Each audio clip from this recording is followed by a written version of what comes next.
Well, hey there, and welcome to our In the Arena segment of Total Maine. Our expert panel is here.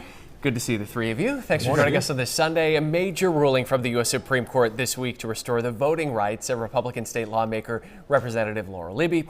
She was barred from voting back in February after that highly publicized censure from the Democrat-led House over a photo that she shared of a transgender teen athlete. You're going to be discussing this in detail on the podcast this week. And Pat, this ruling, the decision, the timing of it, did any of that surprise you? Well, I was a little surprised that the High Court took it up at all. I thought they might just say this is a matter for states. The legislature set their own rules. Let them do as they do for now. But in retrospect, looking at the notion of the judges saying, well, while the lawsuit plays out, let her continue to vote, and I think they've judged, well, this isn't going to do any harm, and it could be something that couldn't be rectified later if some bill came down to one vote. Phil, what did you make of it? Yeah, I see it the same way. I'm surprised that they took this up, but I'm glad they did. I think denying the constituents of Representative Libby from having a vote, was the wrong decision to implement. But I think it's worth mentioning that while she has the right to vote, she doesn't have the right to speak on the floor of the House. But she can also do all the other business that lawmakers do, which presumably she's been doing. And her constituents could have her vote and her voice if she would simply apologizing for endangering a child. And I think that's what the legislature has said. And the legislature, in its rules, allows for this. The rules that both sides agreed to, 2/3 majority, said, okay, this is how we're going to govern ourselves. A majority said, you endangered a child, therefore you don't have this right. She should stand up and apologize. You know, I get it. The Supreme Court wants to make sure that that right to vote is still there temporarily.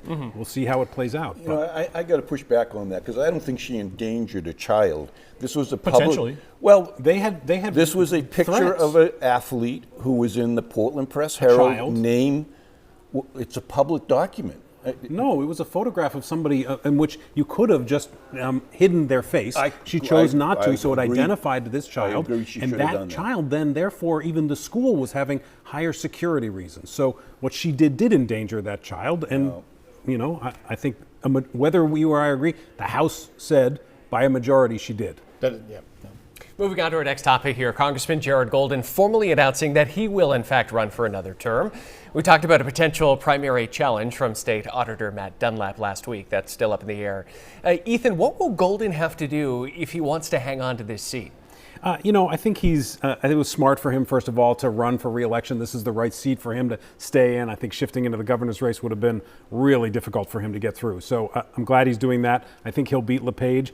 Look, I think if there's a serious primary challenge, he's got to just make sure that he talks to Democrats in a respectful way, explains what his votes are. I think most Democrats who are annoyed with him feel like it's because he lectures them or is antagonistic, as opposed to simply saying, hey, I want to explain to you why I did something a little different than what you feel. And so Golden's decision to run coming hours after his most recent opponent, Austin Theriault, decided to endorse Paul LePage and not enter the race himself.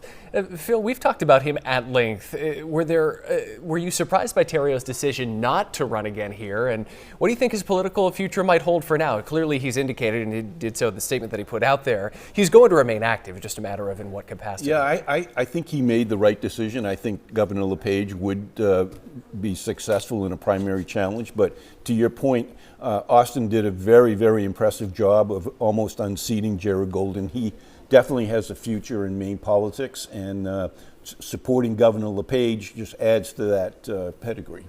Another election announcement this week in the governor's race. And Pat, you're talking about the much wider field on the podcast, too. And it's becoming more and more crowded by the day. Yeah, and one of the interesting things about it is that Democrats have some marquee names. A former Senate president, probably a former Speaker of the Maine House, the current Secretary of State. Republicans have a bunch of guys who are willing to run, most of them very little known. Now, things can change. There may be current leaders in the Republican Party who decide to say, oh, I'm going to take a shot at this too. So I presume there are some others out there keeping their powder dry for the moment. How about Troy Jackson? He decided to officially enter the race, did so in Kittery. Do you think that there's enthusiasm among the base to support his campaign? Yeah, for sure. I mean, he's got very good support among the working class in this state. He's won in a district that's been a swing district, so he can get across the aisle. He's the first one, which I think was smart, to actually hold a campaign event, had a bunch of people all around him showing what kind of support. The other folks have just sort of done press releases. So I think he did a very good rollout. His lane is clearly the working class of Maine, populist, and he's going to fight like heck against Donald Trump. So I think he's got a good lane to go in. Yeah, I think you've analyzed that just right. But I think for the Democrat Party to think that they're going to support a candidate because of Donald Trump is missing the opportunity to prove to Mainers that you understand what's going on in their community, their economy, their jobs. If they go after the national debate, I think they're going to miss the mark. It's a long, long road ahead, and we're Yes. sure to cover it all extensively. Thank you guys so much. Remember, new episodes of In the Arena drop every Thursday. You can watch on our website, WMTW.com, watch on YouTube, or you can listen to these guys wherever you get your podcasts.